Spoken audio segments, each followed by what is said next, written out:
அதை தவிர வேறு எந்த குறிப்புமே இல்லை. யாரோ என்னை வச்சு காமெடி பண்ணுறாங்கன்னு நினைக்கிறேன். ஏதாவது சொல்லணும்னா நேரடியாக சொல்லியிருக்கலாமே. எதுக்கு இப்படி சுற்றி வளைச்சி எதையோ கிறுக்கி வச்சிருக்காங்க? கடுப்பான ஹரிஷ் அந்த பேப்பரை தூக்கி டேபிளில் போட்டான். ஆனாலும் அதிலிருந்த ஏதோ ஒன்று அவனுக்கு உறுத்தலாகவே இருந்தது.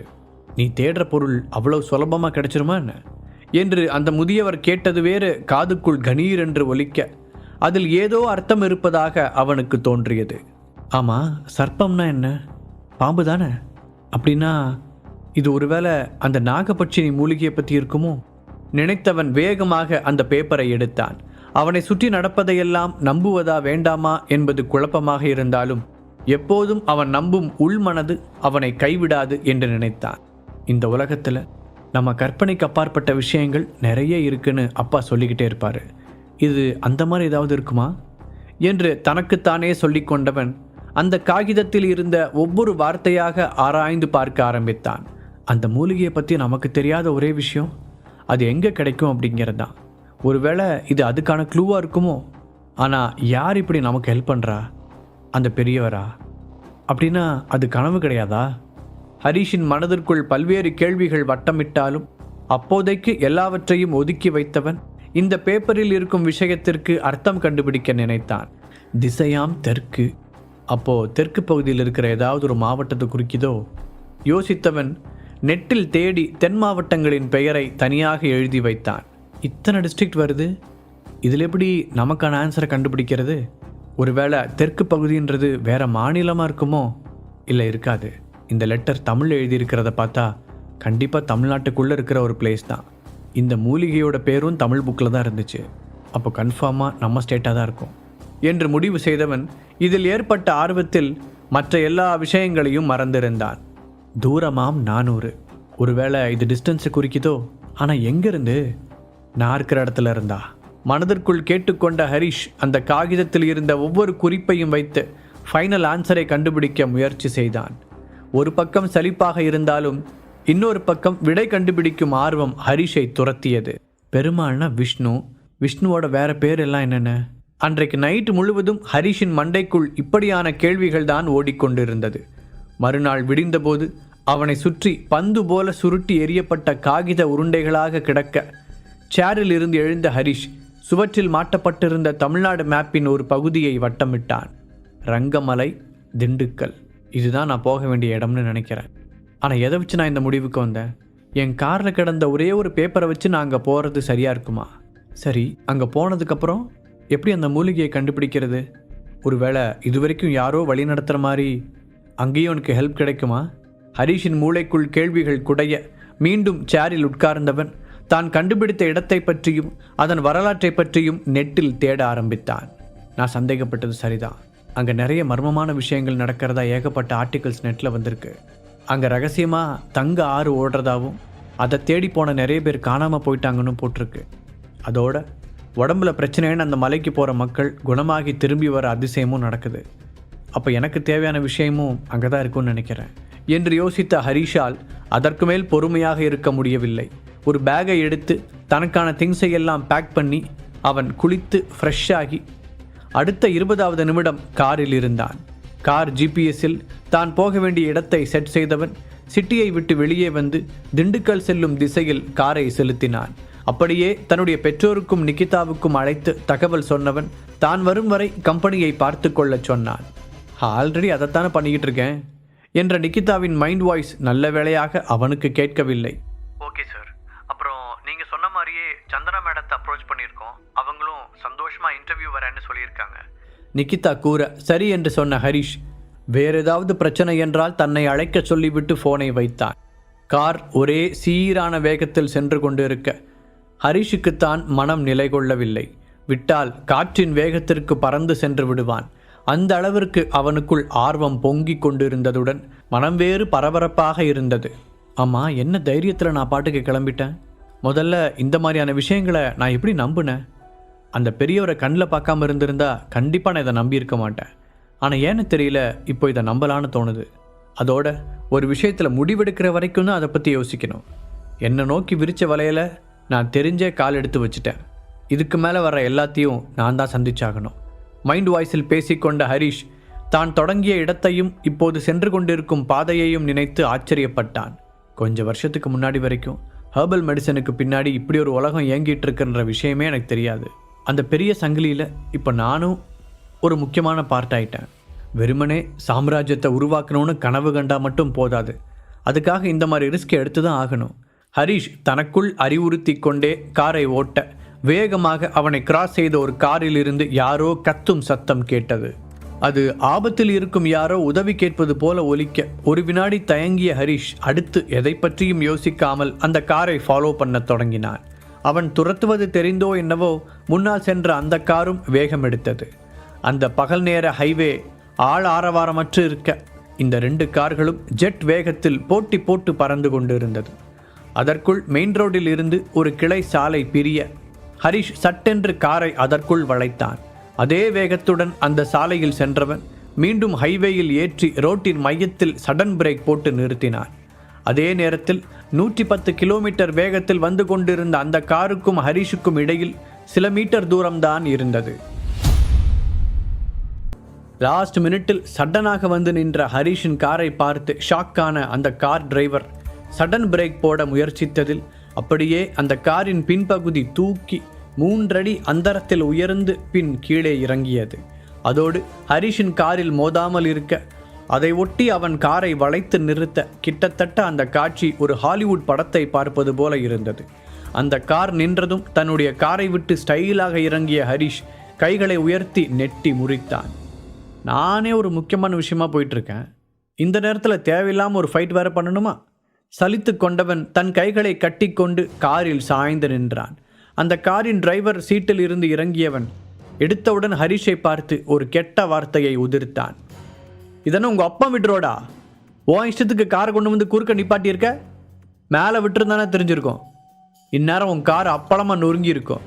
அப்படியே உள்ளே இருந்த ஒன்னையும் ஒரு சாக்கில் தான் அள்ளிட்டு போயிருக்கணும். மூச்சு விடாமல் கத்திய அந்த ஆளை அலட்சியமாக பார்த்தான் ஹரிஷ். என்னடா நான் பாட்டு கத்திட்டே இருக்கேன், நீ என்ன பெரிய இவனாட்ட ஸ்டைலாக நிற்கிற என்று அவன் மேலும் கத்த, ஹரிஷோ முகத்தில் எந்த சலனமும் இல்லாமல் பேண்ட் பாக்கெட்டுக்குள் கைவிட்டபடி அந்த காரை நெருங்கினான். சரி, காருக்குள்ள என்ன இருக்கு? என்ன பொண்ணுங்களை கிட்னாப் பண்ணுற கேங்கா? முதல்ல டோர் ஓப்பன் பண்ணு. ஹரிஷ் அதிகாரமாக கூற அவனுடைய தோரணையை பார்த்து எதிரில் இருந்தவனே ஒரு நிமிடம் ஜர்க் ஆகிவிட்டான். அப்படிலாம் ஒன்றும் இல்லையே. ஆமாம், அதை கேட்க நீ யாரு? போலீஸா என்று கேட்டவனின் குரலில் லேசான பதட்டம் தெரிந்தது. அப்படித்தானே வச்சுக்கோயேன். ஹரிஷ் கூலாக பதில் சொல்ல, என்ன வச்சுக்கிறதா? அப்படிலாம் ஒன்றும் இல்லையே. ஆமாம், அதை கேட்க நீ யாரு? போலீஸா என்று கேட்டவனின் குரலில் லேசான பதட்டம் தெரிந்தது. அப்படித்தானே வச்சுக்கோயேன். ஹரிஷ் கூலாக பதில் சொல்ல, என்ன வச்சுக்கிறதா? அப்படி போலீஸ் இல்லையா? ஒழுங்கு மரியாதையாக மூச்சு கட்டாமல் இங்கிருந்து போயிடு. யாருக்கும் தெரியாமல் சங்கருத்து போட்டுட்டு போயிட்டே இருப்பேன். ரவுடி போல அந்த ஆள் மிரட்ட ஹரிஷின் உதட்டில் சிரிப்பு நெளிந்தது. யாரு நீ? என்ன? சரி, அதையும் தான் பார்த்துருவோமே என்றவன் சட்டையின் கைகளை மடக்கி விட்டு கொண்டு ஃபைட்டுக்கு தயாரானான். அதற்குள் ஹரிஷ் நின்ற பக்கத்தின் கதவு திறக்கப்பட ஒரு நடுத்தர வயது மனிதர் இறங்கினார். ஹரிஷ் சார், நீங்களா? அவர் ஆச்சரியத்துடன் கேட்க ஹரிஷுக்குத்தான் அவரை அடையாளம் தெரியவில்லை. நெற்றியை சுருக்கியவன், சாரி, யார் நீங்கள்? என்ன எப்படி உங்களுக்கு தெரியும் என்று கேட்டான். நீங்கள் தானே எங்களோட இன்சார்ஜ், அப்புறம் உங்களை தெரியாமல் இருக்குமா? அந்த நபர் கேட்க ஹரிஷ் புரியாமல் அவரை பார்த்தான். சார், நாங்களாம் உங்களை மாதிரியே மிரியட்ஸ் குரூப்பை சேர்ந்தவங்க தான். விக்டர் சார் அன்னைக்கு உங்களை எங்களுக்கு அறிமுகப்படுத்தி வச்சார்ல, நீங்கள் தான் இனிமேல் சென்னை பிரான்ச்சோட ஹெட்டுன்னு சொன்னார். அந்த மீட்டிங்கில் நானும் தான் இருந்தேன் என்று அவர் விளக்க ஹரிஷுக்கு அப்போதுதான் விஷயம் புரிந்தது. ஓ, நீங்களா? ரியலி சாரிங்க, அன்றைக்கி நிறைய பேர் இருந்ததுனால எனக்கு உங்களை அடையாளம் தெரியல.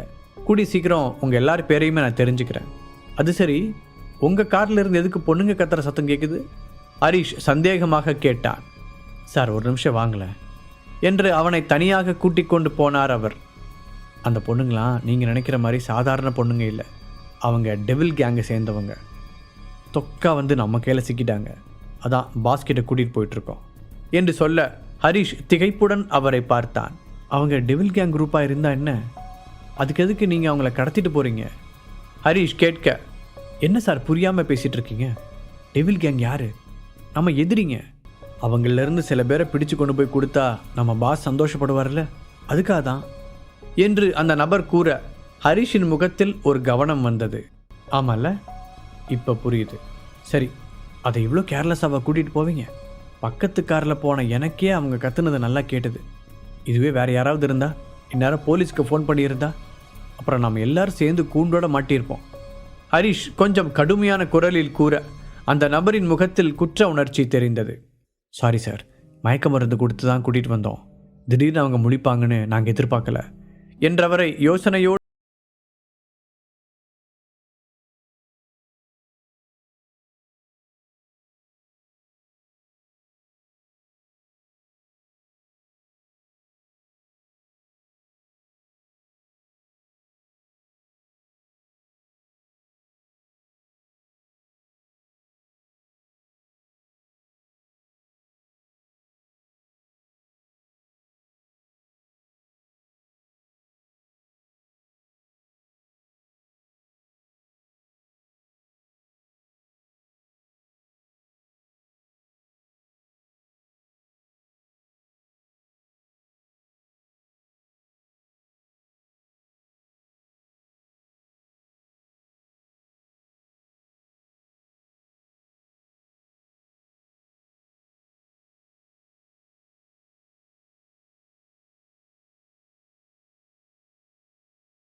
சொன்ன உடனே எதுவுமே சொல்லாமல் எங்களை இறக்கி விட்டுட்டு போனாங்க.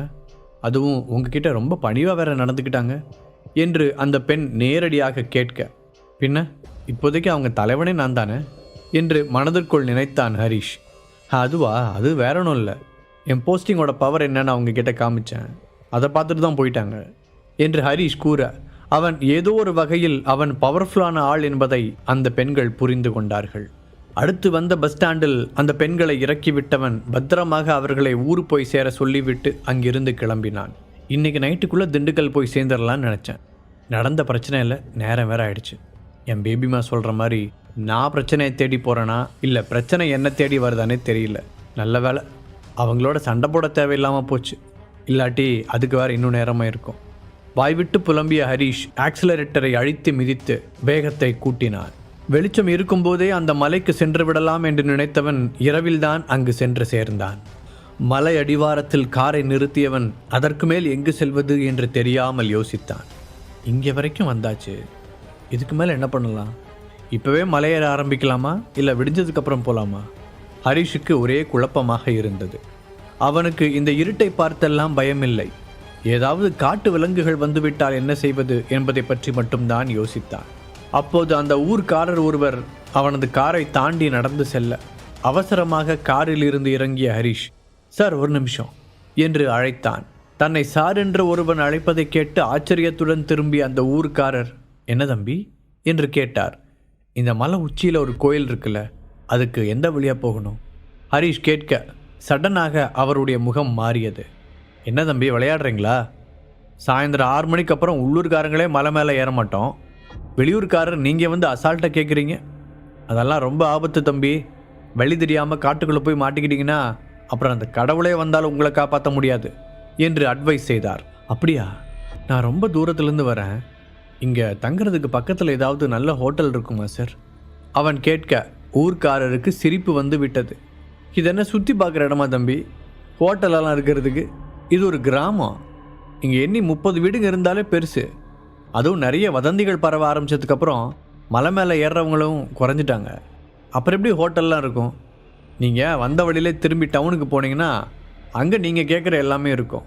போயிட்டு காலையில் வாங்க என்று சொல்லிக்கொண்டே போனவர் அப்போது தான் நினைவு வந்தவராக, ஆமாம் தம்பி, நீங்கள் எதுக்கு இந்த மலை மேலே ஏறணும்னு சொல்கிறீங்க? அந்த கோயிலுக்கு கூட விசேஷ நாட்களில் தான் கூட்டமாக இருக்கும். இன்றைக்கி அப்படி எதுவும் இல்லையே. என்ன எவனாவது புதையல் இருக்குன்னு சொன்னதை நம்பி கிளம்பி வந்துட்டீங்களா என்று கிண்டலாக கேட்டார். அப்படிலாம் இல்லை சார், என் ஜாதகத்தில் ஏதோ தோஷம் இருக்கான், ஜோசியர் சொல்லியிருப்பார் போல். இந்த கோயிலுக்கு போய் பரிகாரம் பண்ணால் சரியாயிடுன்னு சொன்னாங்க. அதான் எங்கள் அம்மா அடம் பிடிச்சி என்னை அனுப்பி வச்சாங்க. ஹரிஷ் முகத்தை அப்பாவி போல வைத்துக்கொண்டு சரளமாக அடித்து விட அவரும் நம்பிவிட்டார். அப்படியா தம்பி, மன்னிச்சுக்கோங்க, நான் தான் அவசரப்பட்டு தப்பாக நினச்சிட்டேன். உண்மையிலேயே அந்த கோயில் சக்தி வாய்ந்தது தான். மனுஷங்க தான் இந்த மலையை பற்றி ஏதேதோ பொருளை கிளப்பி விட்டு பக்கத்தில் வாழ்கிற எங்களையும் நிம்மதி இல்லாமல் பண்ணுறாங்க. சரி தம்பி, எதுவாக இருந்தாலும் நீங்கள் டவுனுக்கு போயிட்டு காலையில் வாங்க என்று கூறியவர் அங்கிருந்து கிளம்பி விட்டார். இப்போது தனியாக நின்று கொண்டிருந்த ஹரிஷுக்கு மீண்டும் டவுனுக்கு சென்று தங்கிவிட்டு வர கடுப்பாக இருந்தது. அங்கு கடையை மூடுவதற்காக பொருட்களை எடுத்து வைத்து கொண்டிருந்த ஒரு சின்ன டீ கடையில் டீயும் பிஸ்கட்டும் வாங்கியவன் மறுபடியும் காரிலேயே ஏறிக்கொண்டான்.